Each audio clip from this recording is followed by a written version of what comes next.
Всем привет, друзья! Вы смотрите The Boss TV.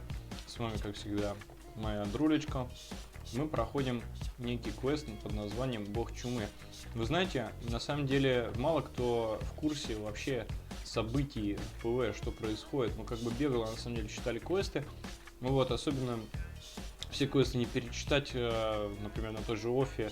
Столько квестов, множество появилось новых, что мы просто берем задание, бежим и делаем его. И вот хотел поделиться с вами сегодняшним приключением. Я взял квест под названием Бог Чумы. Множество детей из города драконов было поражено неизвестной болезнью. Кстати, вот где там дети, я не знаю, я что-то не видел ни разу детей.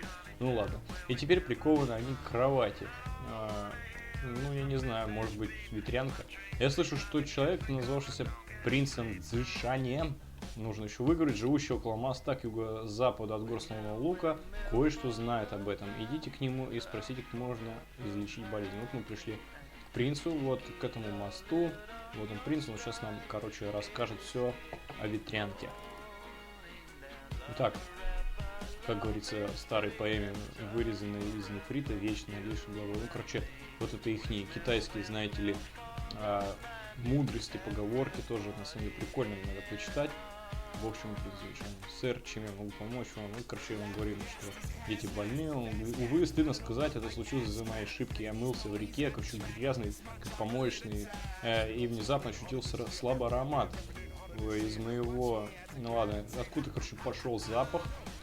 И он срубил и принес сюда, потом началось наводнение, корень дерева пошел на костер. Он нам, какую-то дичь втирает на самом деле.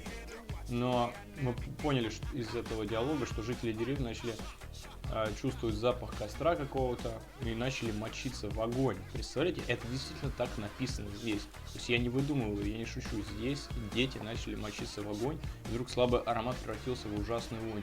Может быть, мы оскорбили богов, и в наказание нам была послана страшная чума. То есть, я никогда не думал, что в ПВ будет вот такое вот. Серьезно, я раньше просто нажимал, тут, оказывается, кто-то на кого-то нассал, то простите, да? Пересеките мост на моей стороне и доберитесь до другой стороны реки, тогда вы найдете важный город Заморфа, портовый город. Там живет старик по имени бла-бла-бла, он отличный лекарь.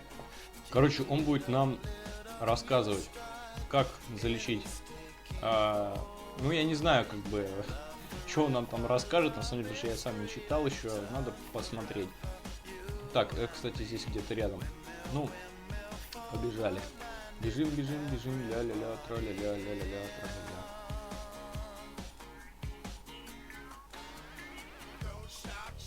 Итак, дорогие друзья, мы добрались до аптекаря.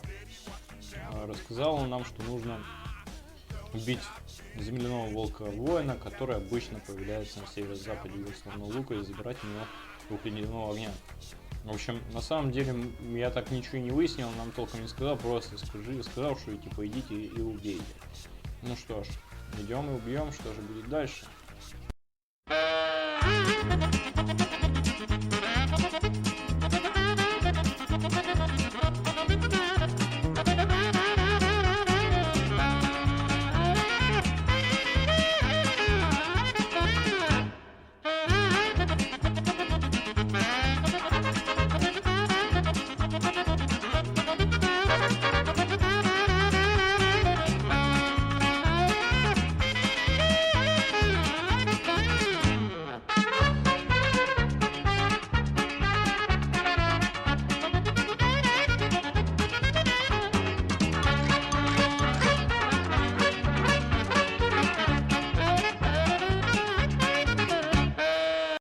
Итак, мы раздобыли дух ледяного огня и несем его травяному королю. Я, кстати, не знаю, кто такой травяной король. Наверное, они имеют в виду того самого аптекаря, который сказал, что мы добыли эту хрень и из нее сделали, наверное, какое-нибудь лекарство.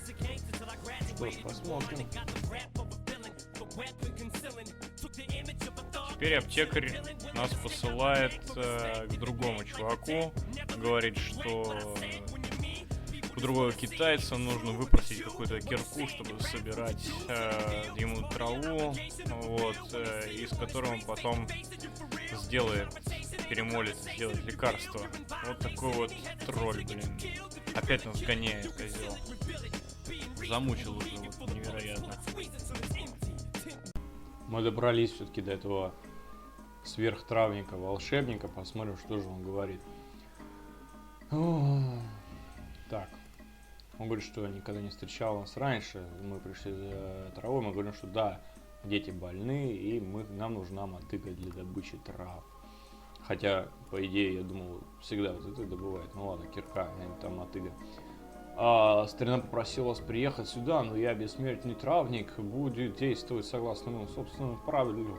Вы сможете полагаться только на свои способности. Если вы хотите получить мотыгу, давайте сделаем так. Я задам вам несколько тупых вопросов, и если вы ответите правильно, то можете забрать ее. Я бла-бла-бла. Так, не надо говорить, слушайте, вопросы, это китайские душисти.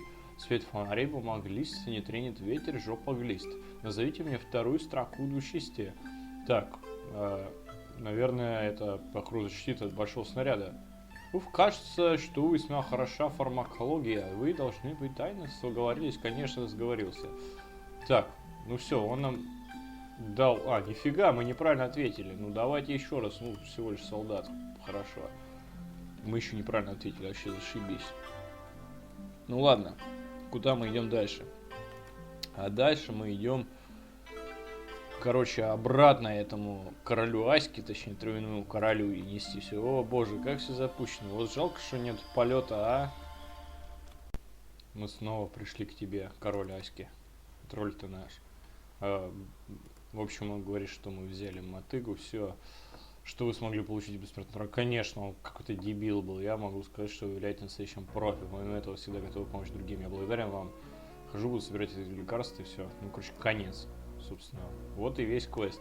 И все квеста, что я, значит, понял. Я понял, что дети заболели, что вот этот чувак теперь всем сделает супер лекарства с помощью этой мотыги, и дети будут здоровы.